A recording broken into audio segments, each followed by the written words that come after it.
Oh gosh, this is so hard. It really, really is. So much to say. I don't know how to say it, but my Instagram post, my Facebook story sums it up. So we are now on round 3 in our fertility journey. We've been very fortunate that we are eligible to be funded by the NHS. I mean, there's probably a lot of people wondering if I am struggling as much as I do with my health and things. Why are we doing this? The simple answer is we want to. We want a human family. We want to bring a child into the world. We want it to be our biological child, and at the moment that's just not happening. And I can't get any more chronically real than expressing the devastation that your body won't do the one thing that you were put on this earth to do. How much grief you feel, how much guilt you feel,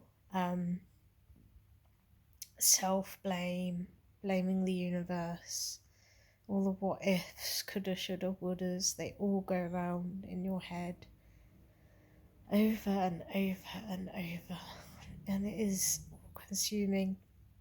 So we are now into year 5 of this journey. So I'm 36 years old. I turn 37 in September this year. My fiance is 36 years old. He was 36 in February. So we started this journey in our early 30s, which for most people is okay. Well, a lot of our friends that want children are having children.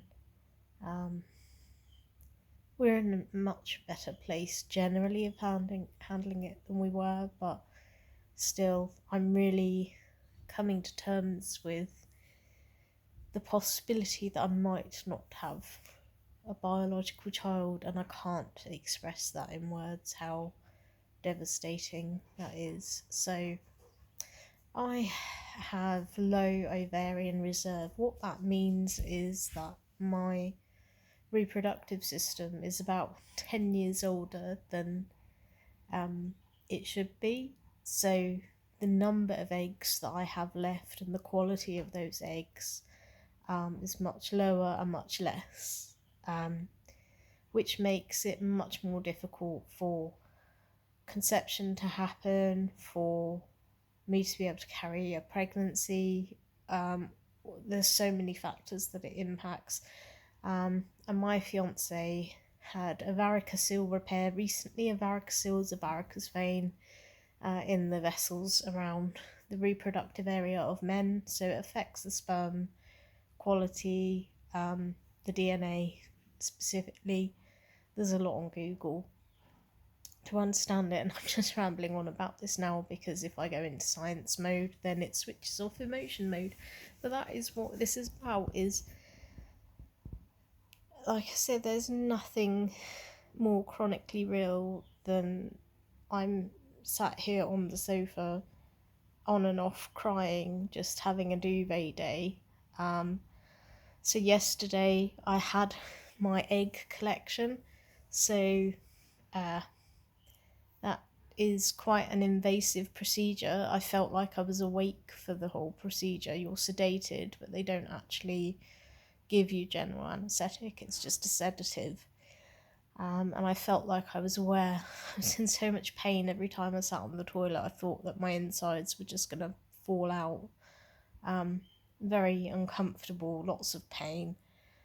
Better today, but I'm having a duvet day to rest and recover and let my body heal. And then having the complications of having diabetes.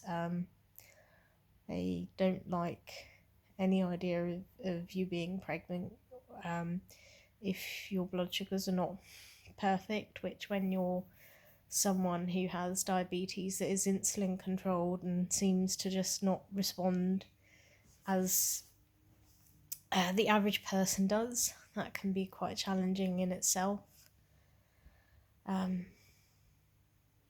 Yeah, so I just can't express how not being able to create new life yourself, just in the standard way, not being able to do that basic basal human desire.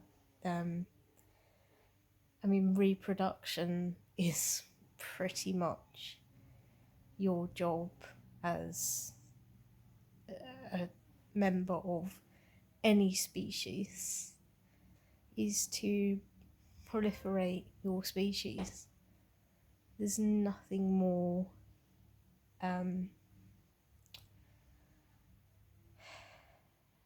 your base instinct, there's nothing more to the core of that. I'm not expressing it well, but when you learn that very, very, very basic thing, your body's just not able to do, it just sends you to a whole new place in terms of emotional trauma. Real rock bottom.